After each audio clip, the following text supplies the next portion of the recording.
Hey, I'm Adam Cook. Welcome to the Bite Britain podcast, a show dedicated to interviewing the most successful restaurant owners in the UK, learning about what goes into their incredible menus, but more importantly, what it takes to run the successful restaurant in this day and age. Today, I welcome Andrew Purvis to the show. Andrew is one of the two masterminds behind Rebel Chicken, a Birmingham restaurant that takes chicken to the next level. From its custom-built charcoal rotisserie to its wide range of craft beer and spirits, Rebel Chicken allows as much for a good night out as it does for a mind-blowing meal. In fact, with its very own beer garden and resident DJs, it has become a place that you might find hard to leave. So, Andrew, firstly, welcome to the show. Hello, mate. Singing my praises there. Thank you. So yeah, I just want to start. If you could just tell us perhaps a little bit about you personally, and then we can get into kind of what led you to, getting to the point where you started Rebel Chicken. Yeah, well, I'm originally from a place called Whitley Bay, just outside Newcastle. Moved to Birmingham for university. Did business management, and just kind of got stuck here in the city. Yeah, I noticed your accent wasn't very Birmingham-like. Yeah. So. If it's not Brummy, that can only be a good thing. Brummy accent's not the greatest. So I started working in bars and restaurants throughout when I finished uni, because I didn't know what the hell I was going to do in my life. I kind of progressed through into management level. My background, I started running kind of top end bars and restaurants, cocktail bars, really good 2 rosette restaurants and so on. Uh-huh. And then I joined a big national company, and I moved out of London. I was in London for a few years, and then I got pregnant and I got back in the Midlands, and that's when I decided to go down the route of becoming an owner of a venue rather than just being a worker. Right, yeah. So yeah. I opened a venue which was actually more live music orientated. Had a pizzeria attached to the side of it, and then I moved on to here, which we opened in June last year. So have you always had that kind of feeling that you wanted to go out and do something on your own? Has that always been like a deep? Yeah, I mean, I've always been quite a social person, and I liked the industry for the social aspect of it. Mm-hmm. Every day is different. To me, the thought of sitting in an office speaking to Doris about what you did at the weekend does not appeal to me in the slightest. So once you've done it once. Yeah, this industry was kind of a natural fit. Every day is a different day. If I look back now, and I think the hours you have to put in this industry, sometimes I think, oh no, it's not for me. But deep down, I love it. It's a great industry. Sure. So I mean, tell us a bit about what inspired you to open a restaurant. So you say obviously you was working with bars and stuff like that, and you kind of gone from that to opening a chicken restaurant. Well, after running, like I said, I had my own live music venue. We did gigs during the week, and we did raves at the weekend, as well as we had a pizzeria. That was pretty full on. I mean, I'm 41 next week. I've got a 6-year-old son, and as much as I used to love my parties and my raves, I couldn't do without getting in at 7, 8 in the morning when my son's getting up. Yeah. So it was kind of Danny, the other guy in this. He also owned a big nightclub in Birmingham.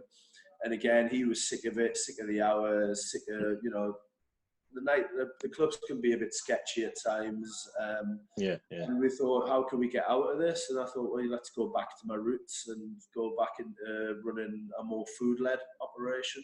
Here we are. And what kind of made you think chicken? I mean, because you could have gone for anything, right? I mean, where did the idea of, because what you've got is quite an interesting concept, and certainly in Birmingham, I've worked up there a fair few times. You don't see that much. There's actually a brand in London called the Chicken Shop. I'm aware of that place. Yeah. So House Group, I think we got Pizza East and what have you as well. Mm-hmm.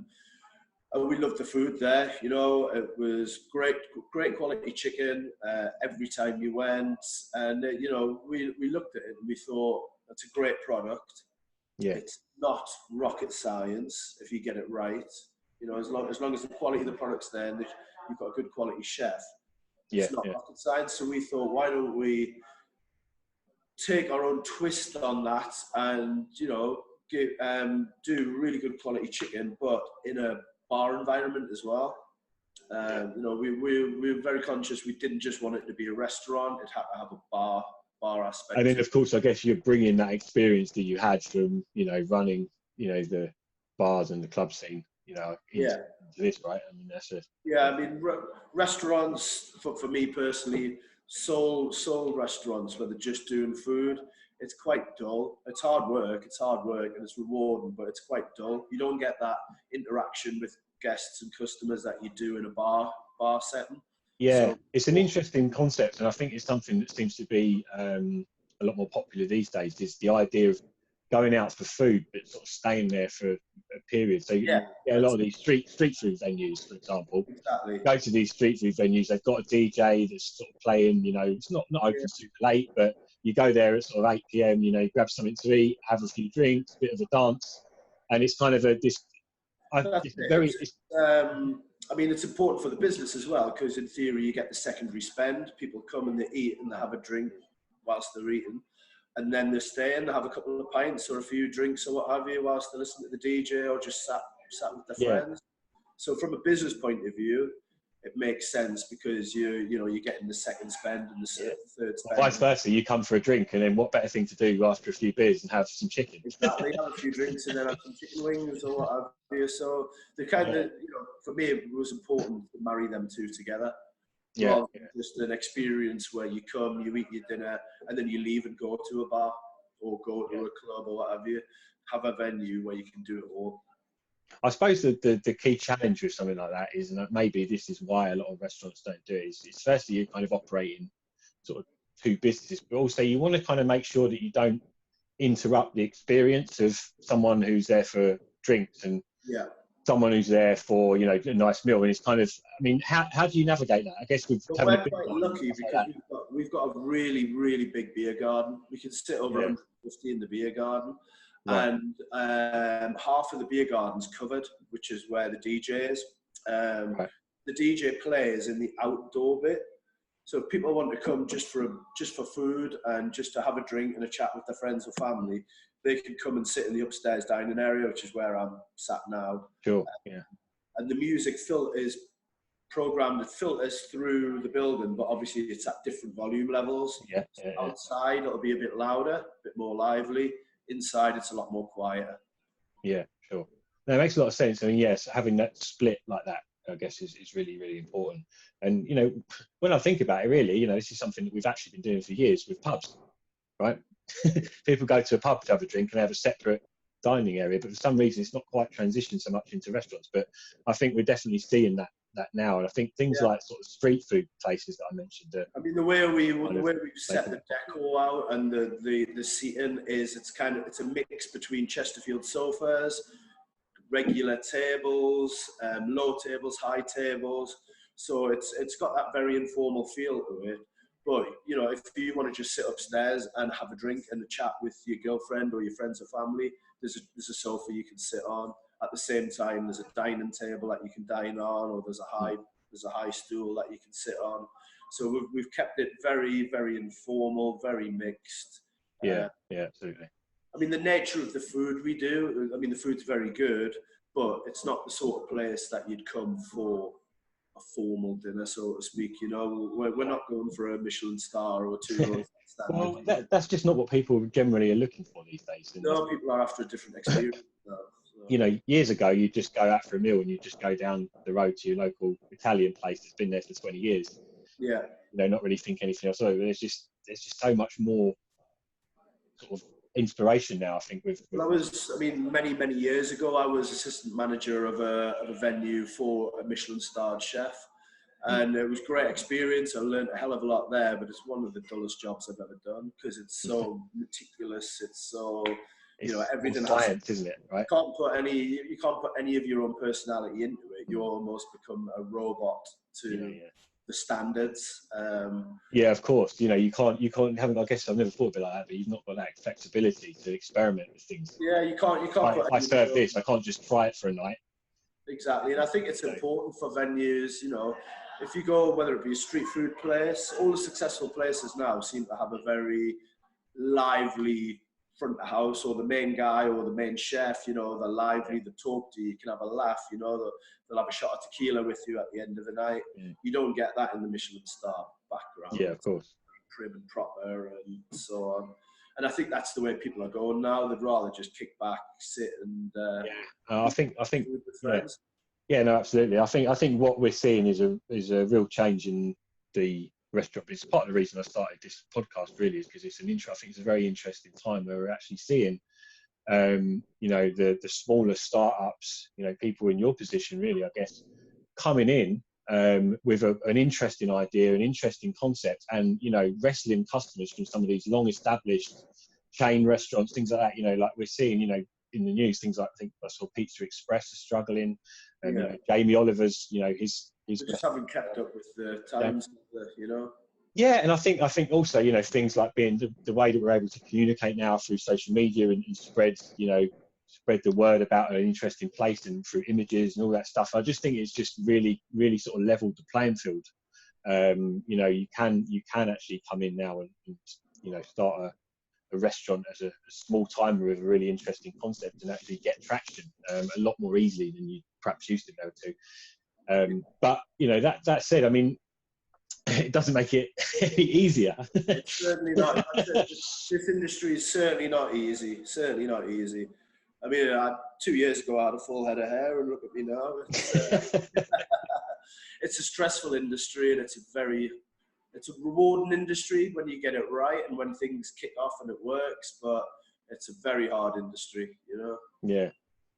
So I want to get into sort of the business side of things, really, because that's what this conversation is all about. But before we do that, I just want to talk a little bit more about the food. So, where does the inspiration for your menu actually come from? I mean, what sort of where do you? Because it's, when I look at it, you know, firstly the names are really cool. They're really interesting names and stuff like that. But you've got some quite interesting twists on different things in there and stuff like that. Is that something you've just experimented with, or is there a certain inspiration you've got? Yeah, we experiment a lot with different things, different flavors. I mean, for example, you know, wings, we sell, God knows, kilos and kilos, tens of kilos of wings each week. Yeah. And, you know, the chef, we will try new flavors. We'll get something in and think, you know, let's try this. I actually had some, for example, I had some craft bag-in-box mango and lime cider, and it was selling tons. I was selling litres and litres of it during summer. Obviously, once summer died off, I was left with a couple of bag-in-boxes. Give it to the chef. He makes a mango and lime cider reduction, adds a few things in, and there's a new flavour. So we're constantly doing different flavors. There's always a flavor of the week. It's just experimenting. That's the key to it, you know. I think that's really important, isn't it? I think that's one of the things I think that sets a smaller, more flexible, versatile business, a startup business, apart from some of the bigger restaurants, because there's so much red tape, right? And now you can come in and you can not only change. Obviously, you've always been able to change your menu up regularly, but you can actually use things like social media, the internet in general, to see what trends are coming in, like exactly. and all that stuff and things like that. You know, like, you know, we obviously we're seeing like a lot of interest in like veganism at the moment, and interesting like just ingredients in general, like where things are coming from. You know, well, that's it. I mean, for example, I've got a new menu coming out in January, and there's a lot more vegetarian and vegan options on there, because that's the way the world's going. You know, more and more people are either choosing to eat less meat or going fully vegan. So obviously, as a business, if you don't change and adapt, you die. So the new menu's got a lot of vegan and vegetarian dishes on it. Obviously, our core thing is chicken, you know, hence the name. But you know, we have expanded the menu to include dishes suitable for people who don't eat meat, because it would be absolutely business suicide if I didn't do that. Yeah, absolutely. I know, I completely agree. And it just, you know, there's just so many of these trends, you know, coming in and out at the moment, really. So I think it's just so important, I think, for restaurants to be able to adapt quickly now. And I think that's one of the things that really is a problem for the bigger, larger, you know, chains or corporates, because they can't do that. They have to, you know, before they can change the menu, you know, this person's got to sign it off, this person's got to sign it off, then they've got to have a meeting and da. Whereas you can just go, do you know what? I've just created a new sauce, or you know, let's try it out tonight. Right, it's out the door. Oh, everyone loved it. Brilliant. Right, it's on the menu. You know. Yeah. We keep our core, the char pit rotisserie chicken. That's the core. That's the same. You know, it's always cooked the same. But we will change the sauces, we will change the sides, we will change the wing flavors. And like you said, we have the ability to do that daily, twice daily if we wanted, if we had the ingredients, you know. And the bigger companies, like you said, they can't do that, you know. They have to have a million. And it keeps things exciting as well, right? Because if I come one week, the next week there might be something totally new that you're trialing or something, you know. It just creates so much more excitement. And that's why I think that all this stuff that we're talking about really in the industry today is actually from a customer's perspective brilliant, because you're seeing lots of these new trends coming around, and you're seeing restaurants adapt quickly, and it's just so fast paced, and you know, new types of food. Even now, when I always think, surely I must know seen every type of food possible in the world, and all of a sudden a new thing from like Brazil or something appears. How did I never know about this? This is amazing. You know, it's so exciting. Certainly as a customer, obviously as a restaurant owner, it's a tough game. Exciting, but it's constantly evolving challenge. You know, yeah, absolutely. That's the beauty of it, I guess. You know, so I mean, you guys came onto our reputation, onto our radar due to your reputation online. You know, that's one of the things when we're looking out scouting for guests. We're looking for a few things.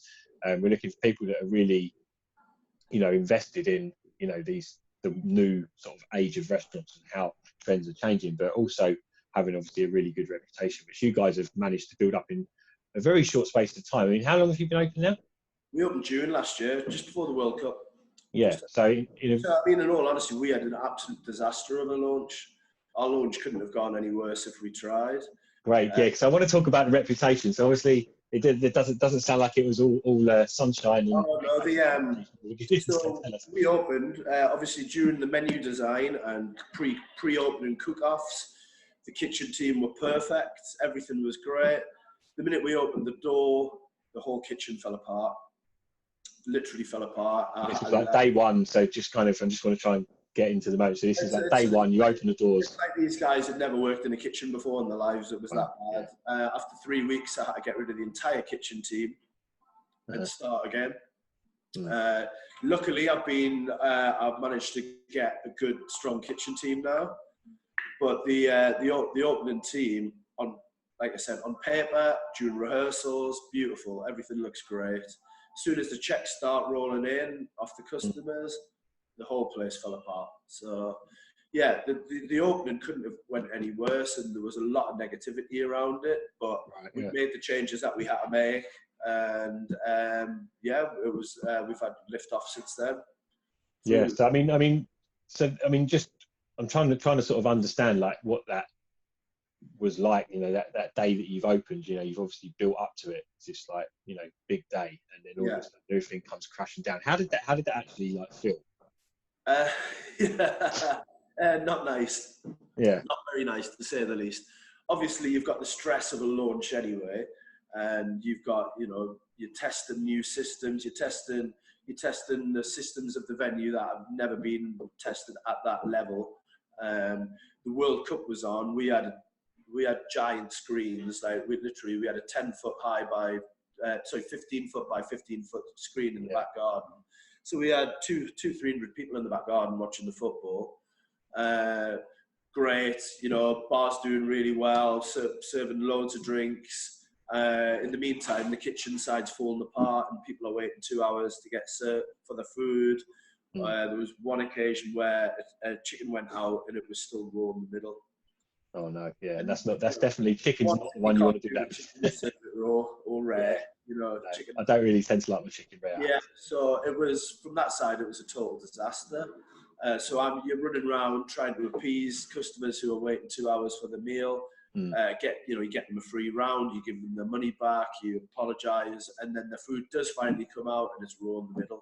So it was a real. I mean, did you kind of think? Because obviously, you know, you came round to the idea of, you know, getting new staff in and getting everything fixed. But I mean, at that moment, then you must have just felt just like shit, is this actually going to work? It's like literally you just walk in the kitchen and go, everyone get out now. Like, you've got 10 seconds to get out of this kitchen, otherwise all hell's going to break loose. But you know, we learned from that. We got a new team in who have been amazing and are still amazing. So yeah. So what's the key kind of learning? I mean, if you was to go back to that moment where you was doing the trials for the kitchen staff and it's all going well, if you was to repeat that now with knowing what you know, well, I mean, how would you change the way that you test them? Or, I mean, is there anything you do if you think every venue does your cook-off. It's standard that you do a cook-off, and you know, you test your menu, you taste your menu, you then invite select people in to taste the menu. What I would do, what I should have done in hindsight, rather than just have, you know, 30 people, friends and family, you know, come in and eat dinner, I would have piled it on them. You know, I would have had the checks coming in like it would in a restaurant environment. Right, It's not so up the ante with the testing.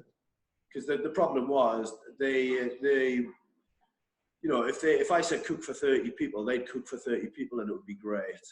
But the minute checks start coming in at different times and what have you, that's when it fell apart. They had no clue about the timings aspect of what dishes and, you know, counting their checks and making sure that everything's ready at the same time. So in hindsight, with that team, I should have drilled them harder on the pre-launch. Right. Yeah. No, that makes a lot of sense. Just up the ante with that testing and really see what they can do. Because I think that's a huge thing, isn't it? And I mean, I've spoken to, you know, a lot of restaurants just on this podcast alone, and they've all got their own disaster opening days. Oh yeah. If any restaurant says that their opening was perfect, you know, I would call them a liar. There's always something, you know. But it often does seem to rotate around something to do with the kitchen and either communication. Kitchen's the part, you know. You can have the best idea in the world, you can have the best location in the world, but if your chef's bad, you know, if your chef's having a shocker, you're done for, you know. Yeah, no, absolutely. And it's very hard to find good chefs. There's a lot of chefs out there. Finding good ones is incredibly hard. Well, yeah. I mean, people want to hang on to their good chefs, I guess, don't they? But so I want to understand a little bit more about, you know, because you've gone from having your disaster that you've explained on opening, to obviously having a really, really solid reputation. You know, it's hard to believe when you come across the reviews and, you know, stuff like that online that you're as young a business as you are, really. So I want to try and understand, you know, for anyone out there sort of looking to sort of learn, how do you feel that what's been sort of key parts of building and maintaining that reputation? I mean, obviously it's fixing the kitchen that you've done, but what other sort of things do you feel have been important in playing a part in that? So for us, you know, the venue itself is constantly evolving. As we earn money, we spend more doing it up. So, you know, we've got, for example, outside in the beer garden, we've had living walls fitted, so it's all full of plants. We had new furniture. I mean, a lot of the stuff in here we actually made ourselves. We built ourselves. Wow. So we're constantly adding new things to it. Like I said, the beer garden outside, it's all open, but in winter we actually enclose half of it. It's almost like a greenhouse. So it's fully covered. It's got heaters in there. You can sit outdoors in the middle of winter.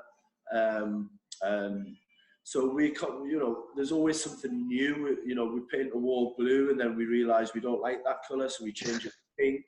I'm constantly changing the drinks offer. If something doesn't sell, I rip it out and I put something new in. So the key for us is there's always something different to try. Right. Okay. So just keeping it exciting, keeping it craft beers. You know, I might give Beavertown a run for a couple of months, and then I might change it to Tiny Rebel, or I'll change up my gin selections. I just constantly changing it. The minute a product line slows down, I'll track it and I'll look at it and I'll think, okay, take that out and try something new. Yeah, sure. And I mean, what about the service side of things? Obviously, we all know obviously service in a restaurant is super important.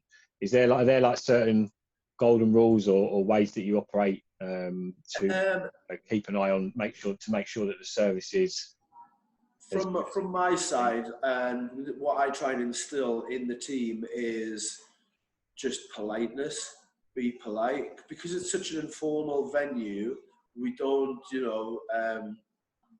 there's no aspects of the fine dining service. Yeah, it's not like there's no etiquette as such. So for me, as long as the staff are presentable, knowledgeable on the products, I do quiz the staff regularly on everything from what chicken's gluten free, what chicken isn't, and what dishes and so on.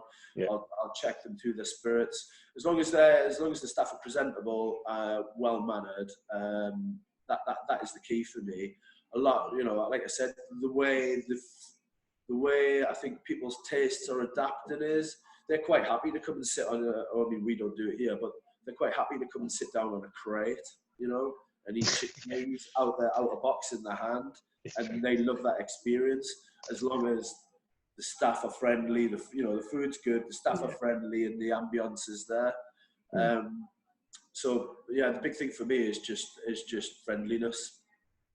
Sure. And I mean, what would be like the biggest sort of factor or decision that you've made sort of in the business that's really contributed to the success that you've had? Is there any kind of key moment or key sort of direction you took the business in that you really sort of look back and think that's kind of a really good move? We try to, we have a PR company that does a lot of the PR work for us, the social media aspects of it. At one point, we felt we weren't potentially seeing the rewards we'd hoped for from a company, so we changed companies, and we've had a very positive pickup since we've doing that. Right. So I mean, the main thing, in this day and age, especially with the social media side of it, it's so important, so important. Yeah, absolutely. Yeah. So like for me, if I was saying to somebody, if you don't, because you pay these companies quite a lot of money for their service, and if you don't think you're getting the service that you hoped for, don't be afraid to look elsewhere. Yeah, no, great advice. Yeah, I mean, I think it's really important to question, and also finding a chef that isn't an alcoholic or a drug addict. That's always it's a tough one, but that's a good one. If you find one of them, keep them. Give them whatever they want for that job. Great advice. So, what some of the key sort of challenges in getting to where you have done today? We've talked about obviously the challenge in the kitchen. Are there any other sort of key big moments where any big challenges you really had to sort of dig deep to get over and get through that spring to mind? Dealing with negativity. I mean, coming from my opening, from like I said, from the very hard opening we had the first few weeks, it's looking at the negativity, looking at customer feedback. And when you say negativity, do you mean that like negativity from customers or from like staff, or just from customers? Right. I mean, in terms of staff, the way I operate this business is, I may be the boss, so to speak, but we're a team. We speak to each other. If I have an idea and one of my barmen just goes, "Nah, that's shit," then we'll talk it out, and I'm not that kind of military authoritarian person that goes, "This is what we're doing, this is how we do it." So as a team, we will, we'll think, well, should we do this? Should we try this? Should we put this music event on? Should we try this style of music? Yeah.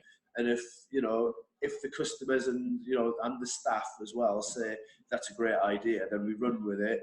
If 3 of my staff members go, "Oh, that's rubbish," then I'll go, "Okay, we don't do that." But also from the customer's point of view, looking at the feedback, taking the criticisms on board, and looking at how you can change what you're doing to change the mindset of any negative thinkers out there.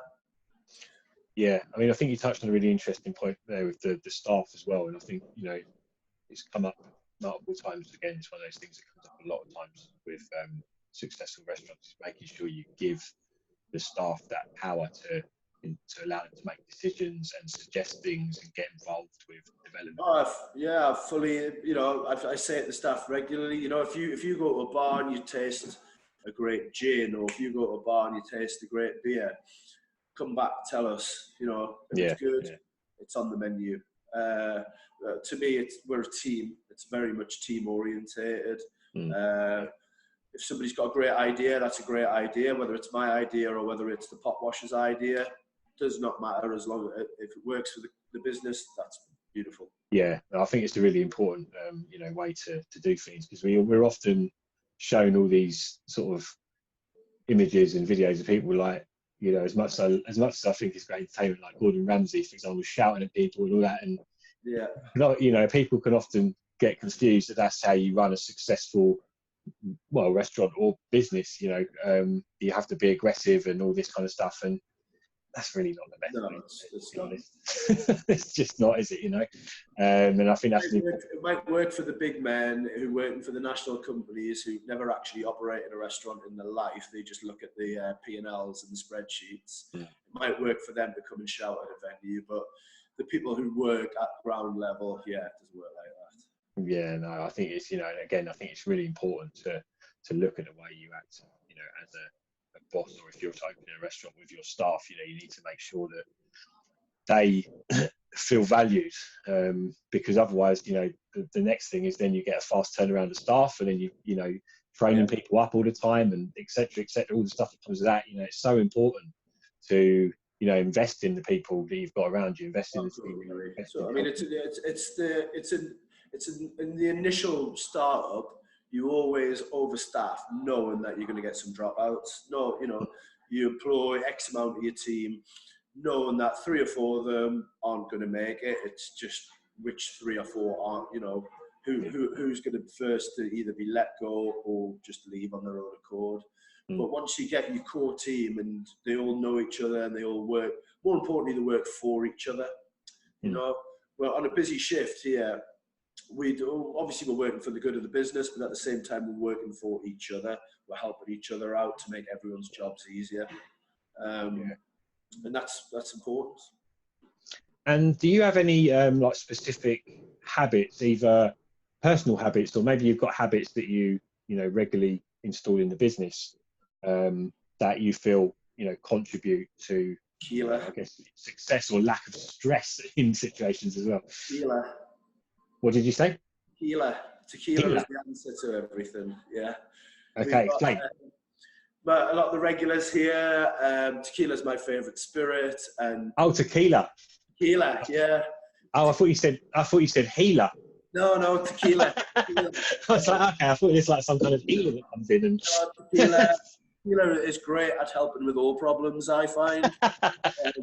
Most of the regular customers here are now hooked on it. Everybody, you know, everyone has a horror story about tequila, so one of my favorite things is to prove them wrong with it. And now, literally, we go through bottles of tequila a week. So one of your habits is pushing tequila on people, basically. But forcing it, yeah, literally. And you know, it's the same. You know, if it's a busy night and one of the regulars buys a round and he says, "Can I get the staff one?" That's fine. You know, one tequila doesn't hurt anyone. That's the secret weapon, is it? It seems to work, yeah. Brilliant. Yeah, because there seems to be a lot of interest. Another trend, I guess, that I've noticed is there seems to be a lot of people going for like premium tequilas now, and seems to be a bit of a thing, like drinking them straight. Good quality tequila you can drink like cognac. You know, you sip it. Yeah. You know, everyone's got the horror story from when they were 17, 18-year-old drinking really bad tequila, but good quality tequilas are as good as cognacs. You know. So recommendations then for anyone who's interested in picking some of this good tequila up. What? A good and reasonably priced tequila, I would say Don Julio Reposado. Okay. And how much would that set you back? Averagely priced, it's not ridiculous money, and it's so smooth, it's lovely. How much is it a bottle? It'll be about 35 quid, 30. Oh, okay, so a half decent. If you want a good like entry level one, El Jimador Blanco or Reposado, you're looking at around 20 quid a bottle, but it's way better than Cuervo and all that rubbish.